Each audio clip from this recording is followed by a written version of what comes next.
Good evening, everyone. Welcome to York Observatory's TeleTube, the online astronomy and astrophysics program written and presented by the students, faculty, alumni, and friends of York University. We are broadcasting live from the Alan I. Carswell Observatory located at York University in Toronto, Ontario, Canada. TeleTube broadcasts every Wednesday night at 7:30 p.m. local Toronto time. For any questions or comments you have about our past shows, or if you have suggestions for future topics, please send us an email at observe@yorku.ca. You can also connect with us on Twitter or Instagram with the handle @York Observatory and Facebook at Alan I. Carswell OBS. I'm Noah, and I'll be one of your hosts this evening, along with Laur, Amin, and Austin. Tonight, we've got a great presentation all about Yuri Gagarin's flight and Yuri's night. Before we get started with our show, we'd like to give you a little update on what you can see stargazing this coming week. Peaking at around 8:30 p.m. EST, you'll be able to see Mars towards the west, and the stars Betelgeuse, Aldebaran, and Sirius, all roughly southwest, plus Arcturus in the east, among other stars, which will all be visible. The constellation Orion, which encompasses a couple of these stars, will also be visible in the sky towards the west-southwest, and you may even be able to catch my personal favorite nebula, the Orion Nebula, or M42, amidst this constellation. Canis Major will be visible in the southwest, as well as Virgo towards the east, and Ursa Major, which will be visible overhead. If you keep a keen eye out, the Andromeda Galaxy will actually also be visible at the north-northwest horizon before 10:30 p.m. As you can see in the image here, the Pleiades open cluster will also be visible, as will be the Beehive cluster in the constellation Cancer overhead. Try and spot these objects and constellations if you have clear skies and get a chance to stargaze. A pair of binoculars or a small telescope are excellent options to see some of the deeper space objects, such as clusters or nebulae. Let us know what you can see in the chat. I wonder if there are any favorite astronomical objects you're viewing tonight. If it was clear, I'd personally definitely be looking for Mars and the Orion Nebula. Also, don't forget to look for the moon, which will be up until around 10:45 p.m. in its waxing crescent phase. Now, without further ado, let's get started. Laur will kick us off with a little bit about who Yuri Gagarin was. Take it away, Laur. Thank you, Noah. The beginning of Yuri Alexandrovich Gagarin's life started off as one of the four children. Yuri was born on March 9, 1934, in a small village around 100 miles from Moscow. As a teenager, Gagarin witnessed a Russian Yak fighter plane making an emergency landing near his home at the time. When offered a chance years later to join a flying club, he eagerly accepted. His first solo flight was in 1955. Only a couple of years later, he submitted a request to be considered as a cosmonaut. The next step in his life was from Air Force to cosmonaut. More than 200 Russian Air Force fighter pilots were selected as cosmonaut candidates, but only a few were selected. Such pilots were considered optimal because they had exposure to the forces of acceleration ejection process, as well as experience in high-stress situations. Gagarin, at 27 and a senior lieutenant, was one of the few top chosen pilots. On April 12, 1961, at 9:07 a.m. Moscow time, the Vostok 1 spacecraft with Yuri Gagarin on board launched. Because no one was certain how weightlessness would affect a pilot, the spherical capsule had a few onboard controls. The work was done either by automatic. In case of emergency, Gagarin also received an override code that would allow him to take manual control. When he returned home, he became a deputy of the Supreme Soviet, the Soviet Union commander of Cosmonauts Detachment. Since the Soviets did not want to risk losing such an important figure, They were hesitant about allowing Gagarin to return to space. He continued to make test flights for the Air Force. However, his death was caused by a plane crash. After his death, he returned home to his wife Valentina and 2 daughters. His remembrance was followed by different people around the world, and not only in Russia. NASA Apollo 11 was the first mission to be put on the moon, landing in July 1969. The crew left behind a medallion to commemorate Gagarin's name. There were also a few other medallions left for other astronauts who lost their lives in space or while preparing for spaceflight. At a time passed, the US and Soviet began to work together in spaceflight endeavors. The first joint US-Soviet spaceflight was in 1975, called Apollo Yosef. Followed by that, NASA sent several space shuttles with astronauts to Soviet Russia space station Mir, and the shuttle Mir collaboration paved way for NASA and the Russian space program Roscosmos to become partners with International Space Station program, which was first launched modules in 1998 in efforts to continue Gagarin's research today. Gagarin's importance in the Russian space program continued. Beyond that, Gagarin is often held up as an example of a character for heroism, not only to young children, but adults as well. Next up is Amin. Actually, before we continue, I'm just going to interject here. Thank you so much, Laur. Before we continue, I also just wanted to shout out Nola Taylor Red and Space.com for the contributions towards this previous section. Sorry about that. Now take it away, Amin. Okay, thank you for that, Laur. Can we have the next slide? Okay, I'm Amin, and I'll talk about Yuri Gagarin's mission. First, I will briefly explain the world situation at the time. The space race was a competition that began in the 1950s between the Soviet Union and the United States to achieve various goals related to space exploration. After World War II ended, the Soviet Union and the United States emerged as world superpowers, and an arms race began. Both sides began to develop nuclear ballistic missiles.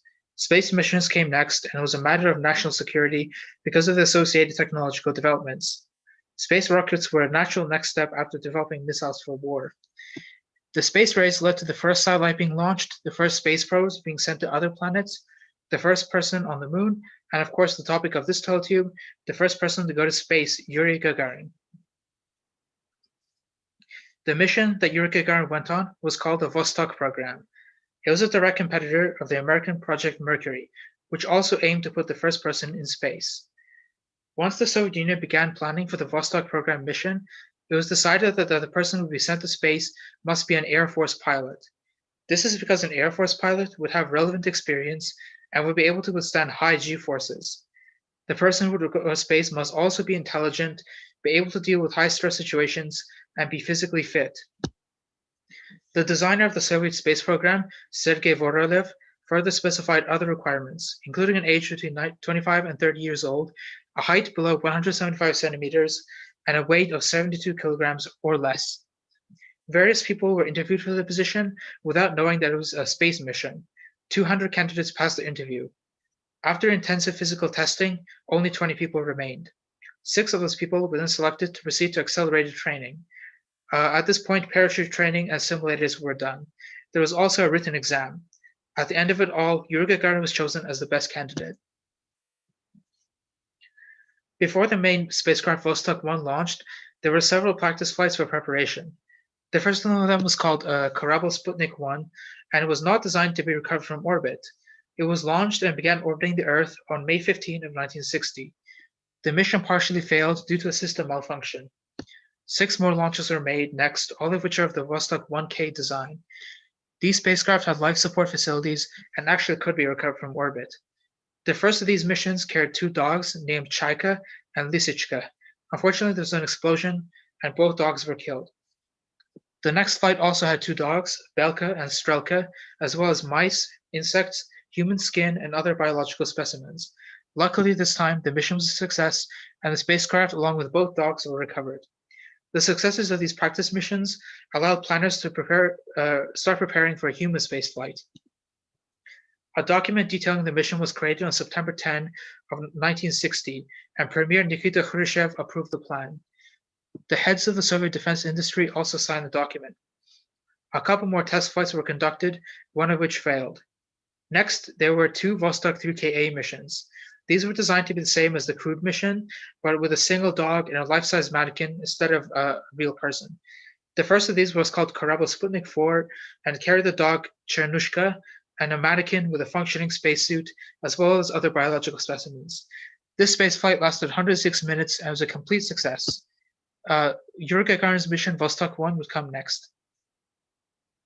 I will now examine the Vostok 3KA spacecraft in detail, which is the spacecraft that Yuri Gagarin flew in. The spacecraft itself is a small pod-like shape. It was launched using the Vostok K carrier rocket from the Baikonur Cosmodrome in southern Kazakhstan. The carrier rocket weighed 4,730 kilograms and had 4 boosters. 8 total Vostok 3KA spacecraft were flown, with Yuri Gagarin being in one of them, and the first woman in space, Valentina Tereshkova, being on another. 6 of the flights had a human crew, and the re-entry module, nicknamed Sharek, could hold 1 person. It was a sphere with a diameter of 2.3 meters, and it weighed 2,460 kilograms, and it also had a heat shield and recovery equipment. The parachute was designed to open at an altitude of 2.5 kilometers from the surface of the Earth. The crew would eject before that at an altitude of 7 kilometers. The ballistic re-entry acceleration was 8 Gs, or 78 meters per second squared. There was also an equipment module. It had a length of 2.25 meters and a diameter of 2.43 meters, and it also weighed 2,270 kilograms. It had equipment in a pressurized compartment, along with various thrusters and engines. There were electrical systems and batteries too, and enough supplies on board for 10 days, which were to be spent in orbit. The thrusters were not very effective, so the path of re-entry could not be controlled properly once the capsule separated from the engine system. The spherical design ensured that heat shields could be used in all directions because the pod could rotate during re-entry. On April 12 of 1961, Gagarin and his backup pilot Titov woke up at 5:30 a.m. sharp. Gagarin then put on his spacesuit and boarded Vostok 1. At 7:10 a.m., the radio system on the spacecraft was turned on. Various checks and tests were done to make sure everything was working properly, and 40 minutes after that, Gagarin entered the spacecraft and the hatch was closed. Unfortunately, the hatch wasn't sealed properly, which led to a delay of almost an hour as technicians fixed the issue. Previous Vostok missions had failed. However, Gagarin was actually calm and registered a pulse of 64 beats per minute, taken half an hour before launch. At 9:07 a.m. Moscow time, Vostok 1 launched from Baikonur Site 1. Korolev said on the radio, preliminary stage, intermediate, main, liftoff. We wish you a good flight. Everything is all right. And then Gagarin replied, Poyekhali, which means let's go in Russian. 2 minutes later, the strap-on boosters ran out of fuel and were released. 5 minutes after launch, the core stage of the rocket also ran out of fuel and was also released. At this point, the final rocket stage ignited. Gagarin would confirm several times that things were going well.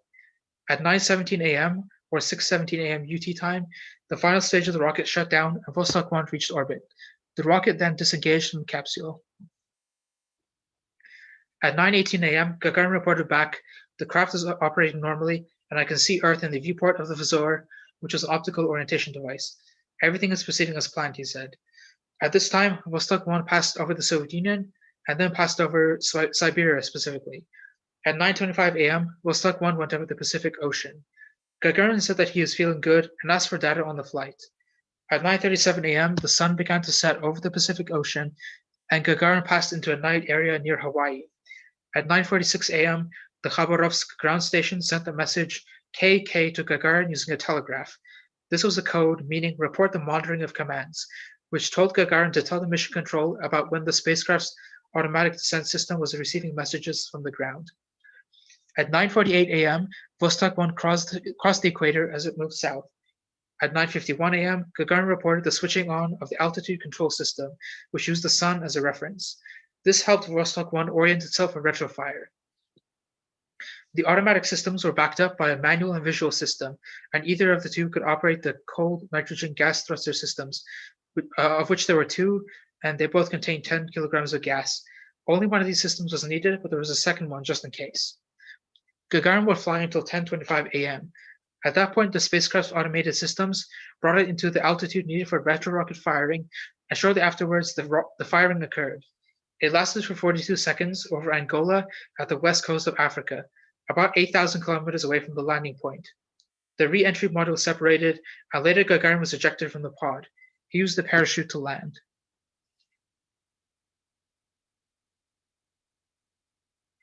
The news of Gagarin's flight was broadcasted over the radio by Yuri Levitan, a popular radio announcer in the Soviet Union. My grandmother back home actually remembers this broadcast. Mass demonstrations were held in many cities in the Soviet Union to celebrate Gagarin's feat. Gagarin was given the award and title of Hero of the Soviet Union, which was the highest honor possible in the USSR. Later on, he received many other awards and honors from other places. April 12 became a holiday in the USSR, and the UN later declared it the International Day of Human Spaceflight. Officially, the United States congratulated the Soviet Union on its accomplishments. Yuri Gagarin's landing site is now a monument park. The main feature of the park is a 25-meter-tall monument that shows a silver metallic rocket ship rising on a curved metallic column of flame with a white stone base shaped as a wedge. In front of the monument is a 3-meter-tall white stone statue of Yuri Gagarin wearing a spacesuit with one arm up, raised in greeting, and the other arm holding a space helmet. So this concludes my section. Next up will be Noah, who will discuss the honoring of Yuri Gagarin in more detail. Thank you, Amin.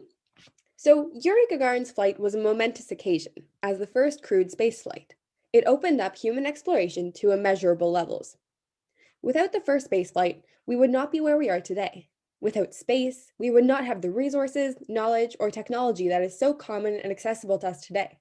And Yuri Gagarin's first crewed flight was the beginning of this. Due to this, to breaking barriers and doing the unexpected, Yuri Gagarin became an instantaneous hero. Not only has he been celebrated throughout history, but he and his first spaceflight are still being celebrated to this day.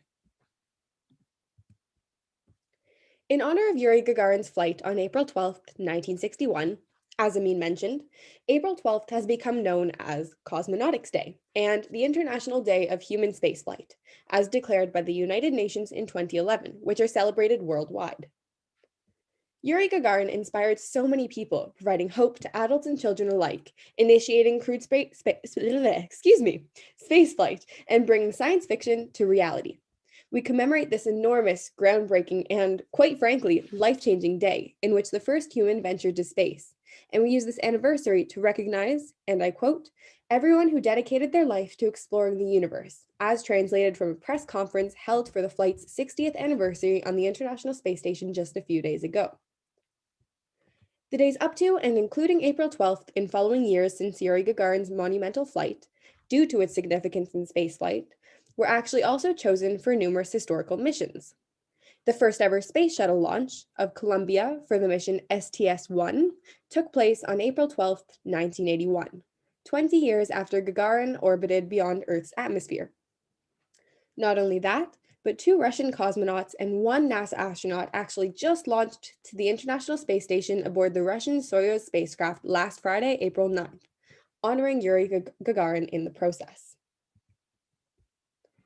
After Yuri Gagarin's flight, the cosmonaut gained worldwide popularity, from the Soviet Union to England and beyond, despite the ever-present Cold War. His flight literally brought humanity together. Since then, the entire world has commemorated Yuri Gagarin, renaming a Russian town near his birthplace Gagarin, while the UK hosted an exhibit and statue for Yuri Gagarin, Australia displayed life-size and to-scale models of Russian spacecraft, and various countries hosted annual Yuri's Night celebrations, as Austin will discuss with you soon. Canadians celebrated, too, demonstrated by a telegram sent by Prime Minister Diefenbaker the day after Gagarin's mission, which stated that, and I quote, "On behalf of the Canadian people and for myself personally, I should like to congratulate you, Mr. Chairman, and the Soviet people on the outstanding success of Soviet scientists in achieving the first manned flight into space." Yuri Gagarin's presence extended to Australia even further. When Gagarin returned from space, George Burchett, the father of an Australian journalist, presented the cosmonaut with a boomerang, along with the words, and I quote from Burchett, "Please take this as a symbol of safe return. It always comes back, and I hope you and your colleagues do too." The Space Shuttle Endeavour similarly carried an Australian boomerang on one of its flights, and NASA astronaut Shannon Walker, who is now on the International Space Station, actually traveled to the International Space Station alongside another boomerang a few months ago, carved by Aboriginal Australians. We must continue to honor and remember Yuri Gagarin. We must listen to the words he spoke after returning to Earth, and it is critical and prevalent now more than ever. As he said, "Orbiting Earth in the spaceship, I saw how beautiful our planet is. People, let us preserve and increase this beauty, not destroy it." Next, Austin will tell you all about the Yuri's Night celebrations. Thanks, Noah, for honoring the life and legacy of Yuri Gagarin. Loretta Whiteside, George Whiteside, and Trish Gardner are credited for creating Yuri's Night during the Space Generation Forum at Unispace 3 conference in 1999. The Vienna Declaration after Unispace 3 created a new World Space Week between the 4th and 10th of October annually. The reason why this time period was chosen to celebrate World Space Week was because Sputnik 1 launched on October 4th and the UN Outer Space Treaty was signed on October 10th. George and Loretta Whiteside decided to host the first Yuri's Night event on April 12th as a way to celebrate the incredible humanity involved in spaceflight. As mentioned, April 12, 1961 was the date of the first human spaceflight carried out by Yuri Gagarin. Yuri's Night originated as an event in Los Angeles on April 12, 2001. However, people from around the world began to ask to host Yuri's Night celebrations, including those from Space Generation Forum. As a result, Yuri's Night, also known as the World Space Party, was born and continues to thrive today. Yuri's Night uses the mystic aura of space and excitement that comes with it to educate current lovers of space and engage new audiences.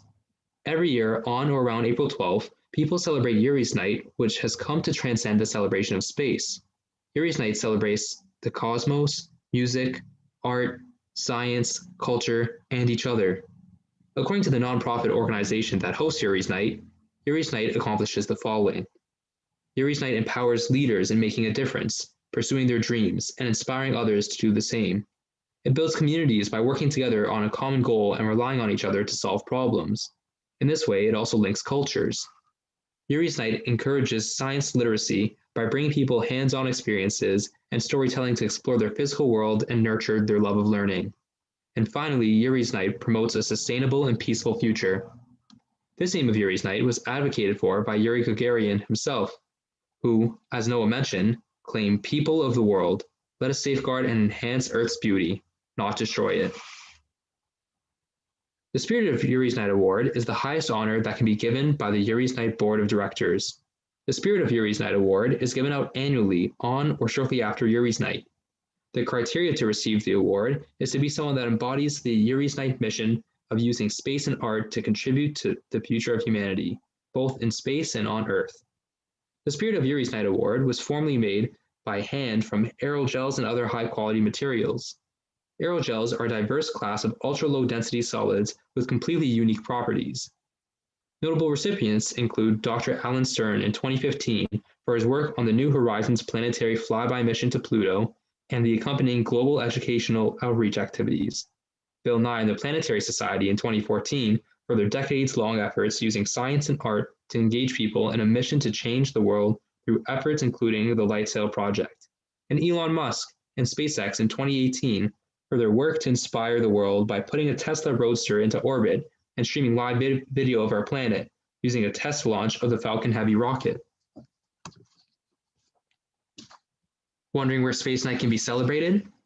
Well, in 2011, Yuri's Night was celebrated at over 567 events in 75 countries on 7 different continents. Local groups, science centers, museums, non-governmental organizations, and other nonprofit groups independently produce hundreds of parties around the globe and even beyond. That's right, beyond the globe. In 2011, Ron Garan received the Spirit of Yuri's Night Award after hosting the first major Yuri's Night party on the International Space Station. The 2013 Spirit of Yuri's Night Award recipient, Commander Chris Hadfield, and the Canadian Space Agency kept the party alive in space by combining artistry and spaceflight. They also supported Yuri's Night from the International Space Station. This year, Monday, April 12th, marked 2 major space anniversaries. 60 years since Yuri Gagarin became the first human in space on April 12, 1961, and 40 years since the first space shuttle flight on April 12, 1981. Due to the current circumstances, the 20th anniversary of Yuri's Night was hosted virtually and thus globally. This year's theme was Earthseed, which is a reference to the book Parable of the Sower by science fiction author Octavia E. Butler. This was not Butler's first astronomical honor. The Perseverance rover touchdown site was named after her by NASA. As it's a virtual event, Yuri's Night 2021 was available for people all around the world to attend online. People could even host their own virtual watch party alongside the live stream. Yuri's Night featured a number of exciting events and performances throughout the live stream. Some of the special guests include Planetary Society CEO Bill Nye, the science guy, former NASA astronaut and NFL player Leland Melvin, Virgin Galactic founder Sir Richard Branson, the band OK Go, and astronaut Cian Proctor, among other special guests. Now that you all know about Yuri's Night, hopefully you'll be a special guest at next year's event. I just wanted to add in with another quick shout out and credit to Yuri's Night for providing information about their missions and goals. Now, back to Austin. Well, everyone, you've been listening to the Alan I. Carswell Observatory's weekly TeleTube broadcast, the astronomy and astrophysics program written and presented by the students, faculty, alumni, and friends of York University. The hosts this evening have been Noah, Laur, Amin, and myself, Austin. Make sure to leave any comments or questions in the comment section on YouTube. We will be around for the next 20 minutes to answer all of your questions. All of our programs are free, but if you would like to make a donation or buy one of our astrophotography calendars, see our website at observatory.info.yorku.ca. You can always connect with us on Instagram and Twitter with the handle @YorkObservatory, as well as on Facebook with the handle @Alan I. Carswell OBS. And check out our website for show notes, content, updates, and contact info at observatory.info.yorku.ca. Thanks for tuning in. Clear skies and have a good night.